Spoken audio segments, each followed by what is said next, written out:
Chapter 143. Shizun is my unattainable first love, my erstwhile once lover, the object of my most sincere affection, the source of my most torturous affliction, and has been all along. No matter how slow Moran might be, there was no way to misunderstand her burning gaze. Hastily, he said, "Miss Ling-er, you've had too much. Let's talk about this tomorrow." "I want to talk now." This girl was ferocious when riled up. Strands of her hair were loose, and her eyes were bright. Moran eyed her warily.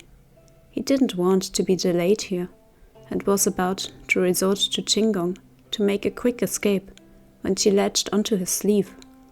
Moran was both amused and annoyed. "Let go of me." "No." It was said that booze gives confidence. Ling-er was bold to begin with, and she'd been wanting to cozy up to this Xianzhen from Xisheng Peak for a while now.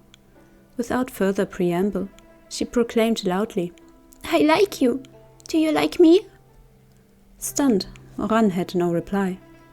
Ling-er became instantly anxious at this lack of reaction.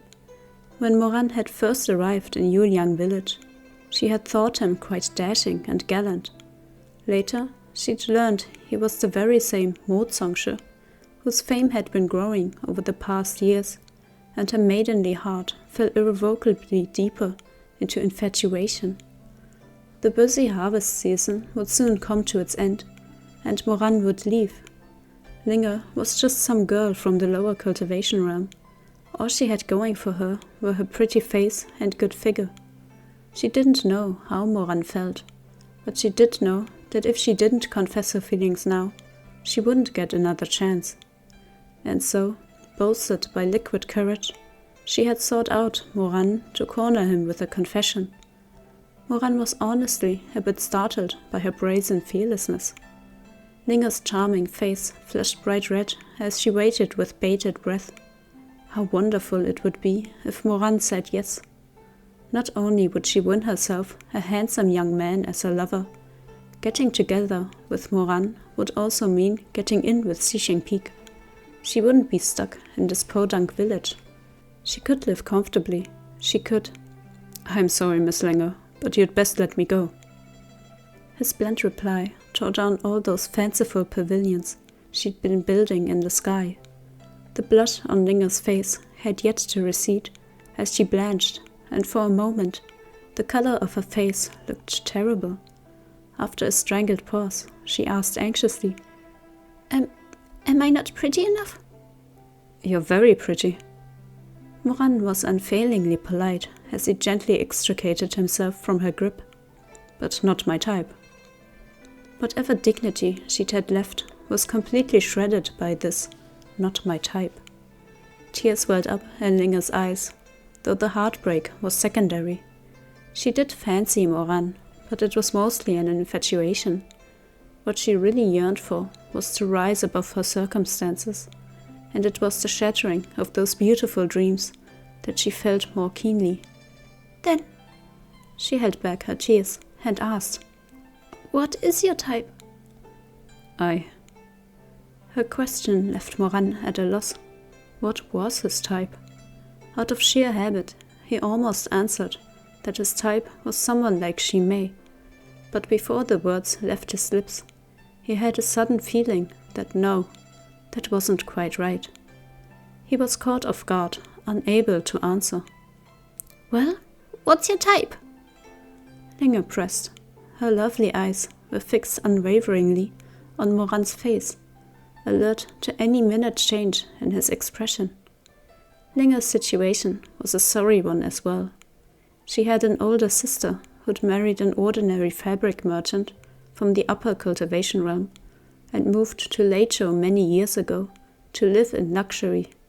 Ling-er and her mother had once traveled to visit her older sister, bringing with them bundles of pepper-dried fish from their village. But her sister's husband disliked the pungent stench of dried fish and saw his in-laws as unsightly country bumpkins. They were an embarrassment to keep around, and he had chased them off only a few days into their stay. The experience had cut deep into Ling-er's heart. Since that day, she'd been unsatisfied with her shabby life, swearing to win herself a life even better than her older sisters and pay back the humiliation she'd suffered in full. She'd spent the past few years looking for a strapping young man to marry so she could change her fate, and she really didn't want to let Yu go. Emboldened by alcohol and reckless with desperation, she leaned into him unsteadily. Ling-er possessed his soft and sensual figure. When she walked across the paddy fields in the summer, the men would all steal glances.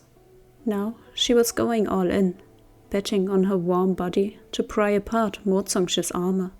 She pressed her pliant flesh against his. Am I not good enough? You didn't think it through. You didn't even consider before rejecting me like that. But this only made Moran incredibly uncomfortable. He made to pull her off him, his face rapidly darkening. Miss Ling-er, I haven't known you for long at all. How could I like you? Why would I think of you that way? How would you know unless you tried? She drew near for another attempt. Moran immediately exclaimed, Please stay back. You really don't like me at all? Ling-er's eyes widened, and she repeated in disbelief. Not even a little? Just a little? I don't like you, not even a little.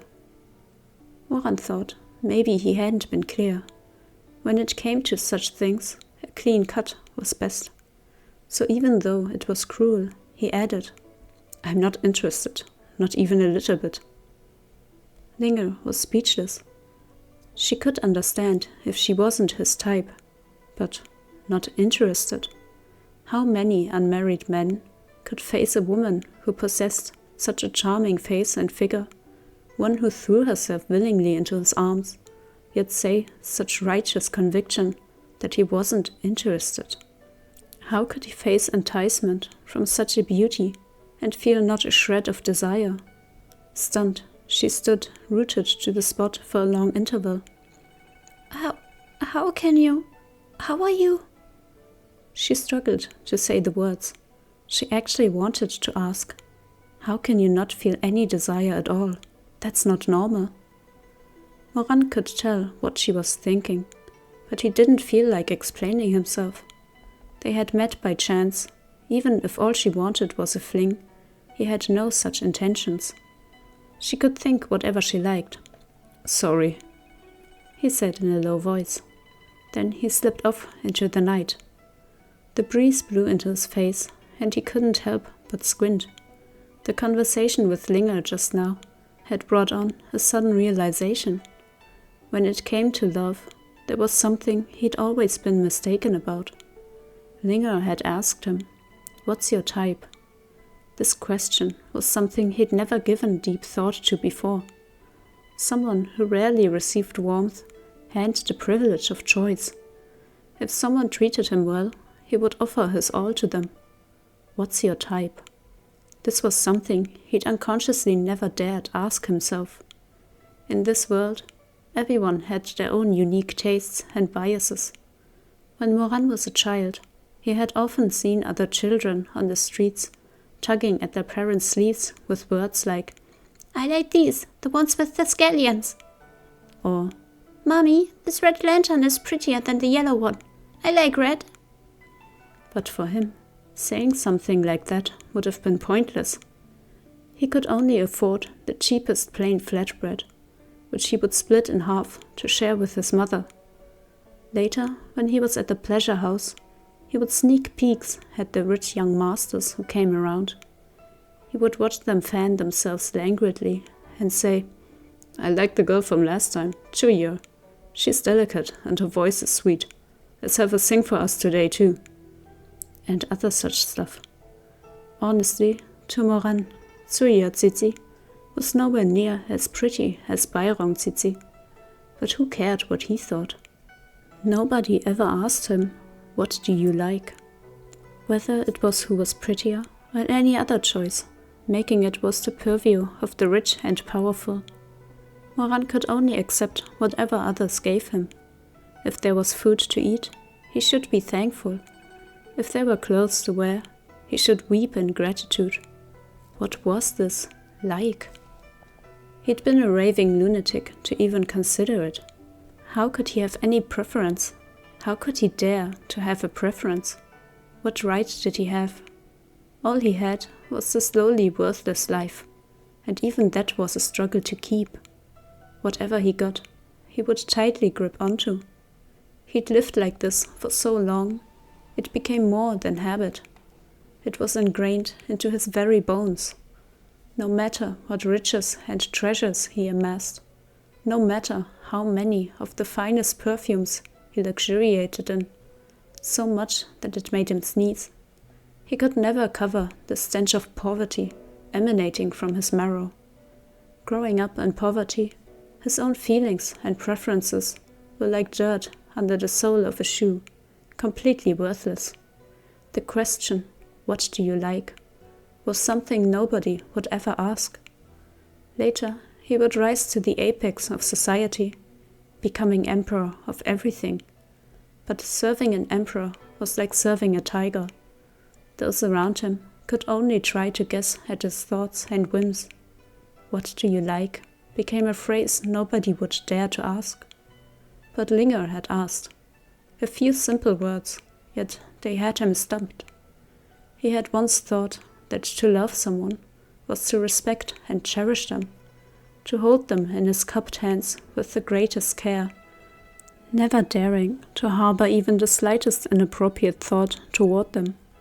This was the way he treated Shimei. He thought this was love, and there didn't seem to be anything wrong with that. But at this very moment, Moran was vaguely beginning to wonder if perhaps things weren't as he'd thought. Did he really prefer gentleness over stubbornness? Did he really like the sweet-tempered more than the firm and unyielding? Did he really like the tender affection of peach blossom eyes more than the sharp and piercing frost of phoenix eyes? Did he really like Xi Mingjing and not? He didn't dare invoke that person's name, but his heart began to race despite himself, his blood pumping hot and roiling in his veins. Moran was shocked by this burst of love and desire. Love and desire, two things never meant to be pulled apart, never meant to be separated. To be attracted by another's appearance, bewitched by another's voice, another's scent, another's passing glances, wanting to conquer, wanting to possess, wanting to leave his own scent on unspoiled flesh that yet had no connection to him, wanting to drive his burning passion into the other's body. He had always believed love was sacred, and that the object of his love was never to be defiled. But really, how could he not defile him? When the form of the one he loved ardently, admired and desired, appeared before him, how could he remain unmoved? How could he suppress the fire of lust that ran through his body? There were many kinds of love in this world, but romantic love was the kind that could never be pure and clean. It was bound to be stained with hot sticky sweat and dyed the color of bare skin. It was braided with tangled locks of hair and the bitter pungency of photinia blossoms. It was clouded with moans and passion. It was a tender, glistening flower that could only bloom in the sultry, damp mud of a warmed bed. Moran fled urgently into the night. He came to an abrupt stop, his eyes startlingly bright, his expression dumbfounded. Something seemed to have snapped in his brain. The raging currents he had suppressed with complacency and stupid stubbornness dragged him under with inexorable force, drowning him, swallowing him whole. He stood rooted in horror, lust, desire, love, Chuwanning. He finally unearthed the name, cleared away sand and dirt to reveal precious treasure. It had always been Chuwanning, this intimate feeling, this blazing love. It had always belonged to Chuwanning. His vision went dark. 2 lifetimes worth of delusion had been shattered, and fragments of brick and tile were swept by violent tides, crashing upon the walls of his heart, making it hard to breathe. He was dumbstruck. Could this have been the truth all along? Had he been wrong about the one he liked all this time, about his so-called love? By the time Moran returned to the bonfire, hugging the jar of pear blossom white, Ling-er was gone. Of course no one had noticed the young girl's departure, so no one had known of her conversation with Moran earlier. The crowd still drank in merriment, lively as ever. After 3 rounds, the villagers began to play games. They wove a grass wreath with a rice stalk, while someone went up to beat the drums. When the drumming stopped, whoever held the grass wreath would be asked a question they were rule-bound to answer. The farming folks of the lower cultivation realm entertained themselves this way when they had a few moments of idleness. The rules were simple and easy to understand. Even someone like Chuaning, who didn't have a single frivolous bone in his body, could easily join in. "All right, it's Old Bai's turn. Come on, Old Bai, come draw your lot." Old Bai grabbed a tightly folded sheet of paper from the giant bowl with a look of misery. He opened it and read aloud. "What's better, a woman with large tits or a fat ass?" The crowd erupted into laughter. Old Bai flushed with anger and waved the slip of paper overhead as he yelled, "Which one of you dumbasses wrote this question? I'll fuck your fucking ancestors!" "Hold on now." One of the villagers laughed and tugged on his shirt. "Don't go fuck the fucking ancestors yet. First answer the question."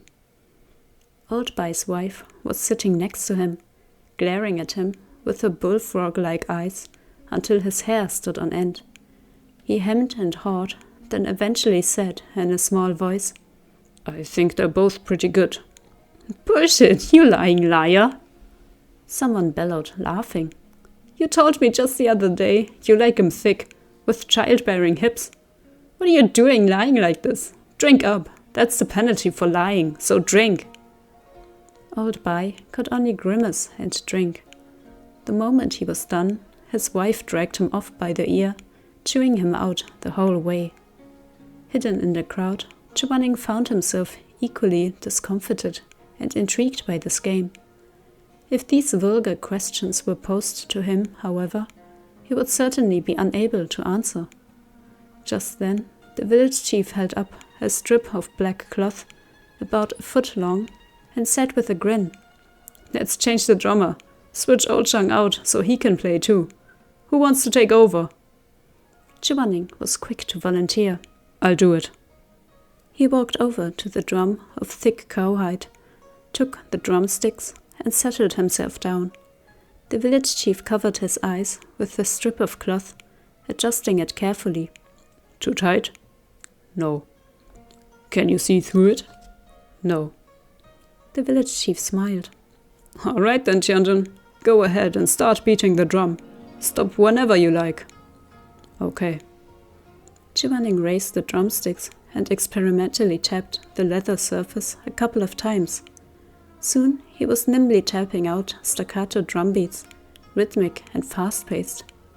Blindfolded as he was, he couldn't know that Moran was watching him across the bonfire, with a gaze full of turmoil and confusion. Sparks flew from the fire like orange fireflies scattering into the black night. He gazed at that man whose white robes brushed the ground. Like a sharp blade, his gaze grabbed across every inch of Chuaning's face, from his forehead to the tip of his nose, his lips, his chin. Chuaning held an indescribable allure to Moran, blindfolded as he was like this. This time, Moran did not allow that allure to slip from his grasp. Instead, he chewed it over in his mind, lapped at it in his thoughts. Within it, he found the taste of love. He felt once more the shock in his heart, and he once more verified it. He was not mistaken. He did feel love toward Chuaning. It was not the kind of love between master and disciple, and certainly not a love born from mere gratitude. He was simply in love with him, and desired him, and wanted him. Finally he realized that all this time he had loved Chuaning. It was love. He couldn't believe how obtuse he'd been, how biased, how foolish, how blind. He couldn't believe it had taken him this long to come to his senses. He was in love with Chuaning. The mound of dirt that had been piled over the grave of his mind finally burst open. Memory after memory that had never made sense, question after question that had gone unanswered, all came rushing up in the wake of his late realized love. But he didn't have a chance to savor it or think it over. The drum ceased its beat with the final dong, its echo lingering in the air. The grass wreath chose this exact moment to land on Moran's knees, and he picked it up in a daze. He looked up just in time to see Chuaning sigh as he pulled the black blindfold aside with one hand. Those phoenix eyes blinked bright and clear as moonlight, and looked over, pure and guileless, curious as the rest to know where the wreath had landed when the drum stopped. His eyes met Moran's. An awkward silence stretched between them. Few things were more uncomfortable than locking eyes with someone you'd been sneaking peeks at. Their gazes met, both evasive. But that didn't last. Chuaning noticed with a start the complicated, confused tenderness on Moran's handsome face. A tenderness so starkly and scaldingly visible, leaping across the crowd and the sparks of a bonfire. A tenderness that wasn't concealed in the least. Trying would have been futile. Chuaning's phoenix eyes widened imperceptibly. "Looks like you're the lucky one, Mo Xianjun." Laughing, the village chief pulled Moran to his feet. Moran hesitated, then put the woven grass wreath on his head, according to the rules. His dark eyes were bright, but he felt lost. Crowned with rice stalks, he stole another careful glance at Chuaning. That handsome, tanned face began to gradually flush red under the firelight. Chuaning was startled by his peculiar reaction. His eyes grew wider as he stared at Moran until they were almost round. Under Chuaning's naked stare, Moran lowered his gaze, lips pursed and utterly silent, looking obedient and a little bashful. He was acting like a slow-witted youth who had reached the age where love was on the mind and was experiencing his first puppy love, all clumsy and awkward, pathetically yet adorably so. If Chuaning had been startled before, he was shocked now. Was he going blind? Why else was he seeing this strapping, red-blooded young man acting like a blushing maiden? Was he possessed?